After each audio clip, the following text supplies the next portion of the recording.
très bien développé ànd naa ci li nga wax Maya lan nga jàppee séduction pour yow. alors maa ngi reetaan bi ngay wax tout à l'heure parce que séduction c'est très large.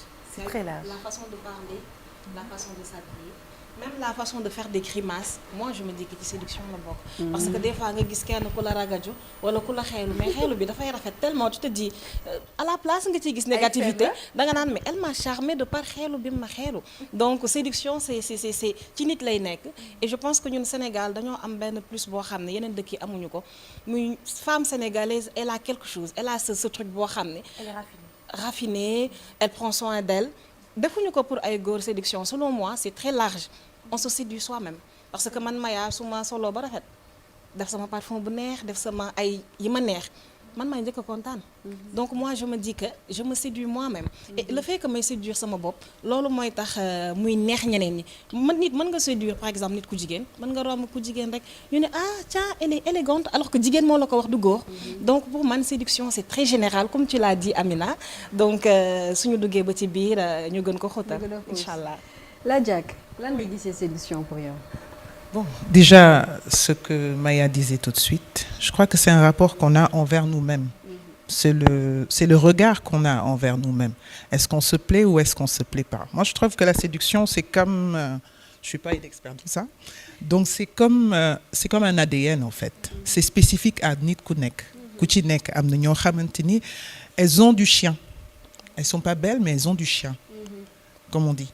Et il y a d'autres qui sont très belles, mais qui savent pas séduire parce que xamuñu seen bopp. Quand tu arrives à te connaître et à t'assumer, la séduction ça vient d'elle-même.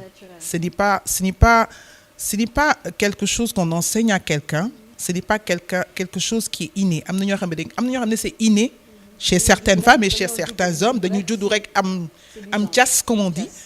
Par contre, il y en a d'autres yoo xamante ni en se connaissant, en s'appréciant, comme on dit, j'aime bien, il y a un coach qui disait, si votre propre compagnie vous énerve, pourquoi vous voulez imposer votre compagnie à d'autres? À d'autres. Ah ouais. Si vous-même vous regardez dans la glace et que vous ne pouvez pas vous séduire, comme dit Maya, pourquoi nga foog ne keneen dina mën a séduire par rapport à yow mënul nekk. Donc c'est déjà un rapport qu'on a avec nous-mêmes avant que les autres, on va dire, il clique quoi. J'adore cet esprit man pour man ñun ba pare il faut qu'on se sente nous-mêmes en confiance il faut que ñu apprécier ñun suñu jëmu bopp bala ñuy mën a bëgg keneen di ñu apprécier comme ni mu ko waxee et c'est super important et la confiance en soi. Bon, je trouve que énormément de femmes amuñu ko actuellement énormément de femmes sont lésées par la société d'abord ba dañuy perdre confiance en soi bi nga xamante ni moom la ñu war a am. Femme, la confiance en soi, c'est un autre problème au Sénégal. Ce n'est pas juste pour les femmes, c'est pour tout le monde parce qu'on a une société très, très violente. On a une société très étouffante qui, suñu société, c'est une société qui ne félicite pas, qui n'encourage pas, qui n'aide pas déjà l'enfant à s'épanouir avant ñu yegg ci mu doon jigéen. Ni nga koy waxee mu doon jongama wala ni nga koy waxee am na quand il est jeune quoi. Wala mu doon nit góor nga xam ne kii dina am benn confiance parce que ñun duñ la ci yer confiance en soi non. Léegi nag yow yaay xool à un moment de ta vie il faut que tu aies un déclic parce que jaar la. nga xam ne lii ces épreuves là ou bien à un moment donné voilà maintenant il faut que je fasse ça pour pouvoir m'en sortir. Peut-être la première en tout cas moi l'expérience que j'ai c'est que la première chose qui m'a fait avoir peut-être cette confiance parce que c'est pas une confiance qui est infaillible hein. Faut se dire parfois on doute. À tout moment, ça peut pas être brisé mais on doute. Okay. Mais c'est le fait d'avoir de la reconnaissance. D'accord. La confiance en soi, elle est très liée à la foi. Le link est puissant. Très. Je vais pas vous tenir un discours de coach machin. Non. C'est très link à la foi. Ouais. Parce que boo gëmee yàlla. doyloo yàlla. lu fëq sa bët du bari. du am sax. du yomb. Donc da ngay xam ne lépp loo am ak fépp foo jëm moom kese moo fi nekk. Et du coup tu as plus confiance en toi dara du la jaaxal ci àdduna. Et quand tu arrives à ce point-là, bon, ça peut être peut-être, on va dire, utopique pour certains d'avoir ce niveau-là, mais c'est tellement, il y a tellement de personnes qui l'ont parce que dañu dem ba xam lu tax ñuy dox sur cette terre-là. Donc, franchement, c'est très difficile parce que... Mais forcément, il faut nga am benn déclic, benn affaire qui se passe dans ta vie. Parfois yar bi la. Qui te marque. Parfois dina am ci yar bi. Ok.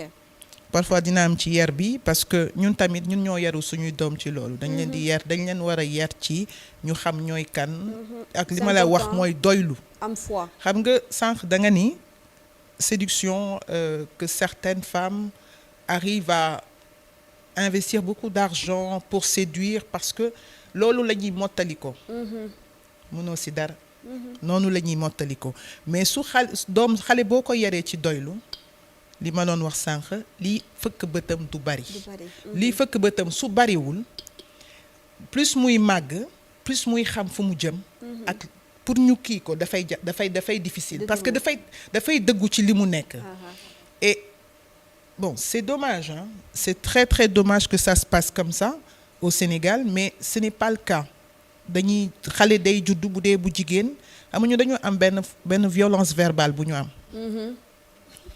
c'est vrai et puis dañ ko banaliser en fait c'est le fait de dire à l'enfant sa tànk yu arqué yi sa ñaawaay sa bopp bu rëy bi sa voilà ñu koy defee xale di ko defee xale muy góor di jigéen na léegi loolu day màggaale ak moom day màggaale ak moom loolu bon on dit que non def nañ koy lan dañuy ruube ok dama koy tooñ rek mais voilà et puis après il y a la société de plus en plus il y a les violences il y a beaucoup de violences qui se passent dans nos sociétés ñu bàyyi ko noonu l'internet ne facilite pas les choses non l'internet ça c'est un autre délire à côté ça c'est un autre délire qui est à côté et bon on va essayer de plus en plus c'est que maintenant de plus en plus on a la chance nous de nous rendre compte qu'il y a un problème.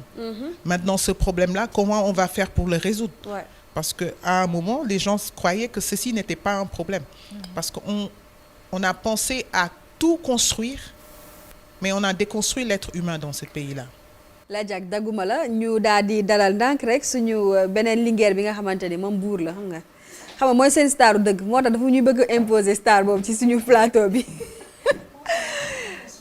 Maquillage avec 2 heures de temps c'est abusé quoi franchement faut arrêter les filles waaw baax na léegi yow bàyyi la Diack terminer ci séduction confiance en soi bi ñu doon wax après ñu bàyyi la nga nuyoo retardataires ont toujours tort alors ñu daal di eggali ci confiance en soi bi yaa ngi woon fu am importance.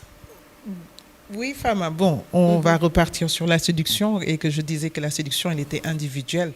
Ku ci nekk olof di wax ku ci nekk yaa xam ni ngay tojee sa bopp kaña du noonu jinax bon still the same so voilà quoi c'est ku ci nekk defe naa muy jigéen di góor parce que la séduction aussi il faudrait qu'on arrête de focaliser ça sur la femme. Ok, parce que aujourd'hui tu peux pas demander à une femme de faire autant d'efforts pour séduire son homme pour que monsieur se couche avec un tricot et un short qui date de 2015. On arrête un peu. Mais aussi, oui, c'est vrai en plus parce que c'est le cas. Tu joues à la PlayStation tous les jours. Tu es là avec ton short et ton t-shirt ton maillot de Paris Saint-Germain ou bien de Marseille devant le truc.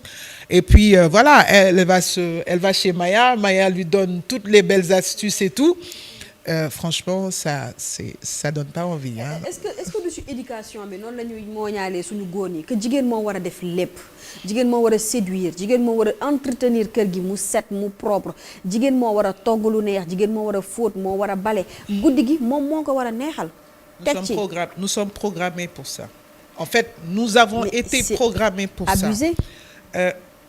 À la base même da nga koy gis sax ci góor ñi bu ñuy uti soxna. Au début, ils vont tout faire pour séduire la femme. Bah oui. Ils vont tout faire pour t'amener à les aimer. Et après, dès que jot nañu li ñu soxla, the job is done. Pour ñoom pare nañ. c'est pas eux qui vont faire des efforts pour entretenir la relation parce que c'est ce qui se passe.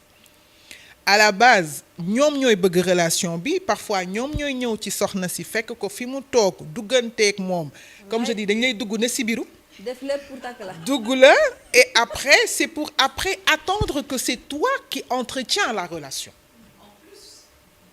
et c'est après pour dire la femme a changé alors que les femmes elles c'est pas qu'elles changent mais dañuy xoox baatu sëyoo de. ah waa sëyatoo wala sëyoo sëyul. fait que ni y a pas de réciprocité en fait parce que elle peut pas être tout le temps elle dans la séduction elle peut pas et être aussi dans l'attente que tu puisses toi qu'elle puisse avoir un feedback et si elle a pas ce feedback jigéen bi dafay elle se décourage elle se lâche voilà Ça sert à rien.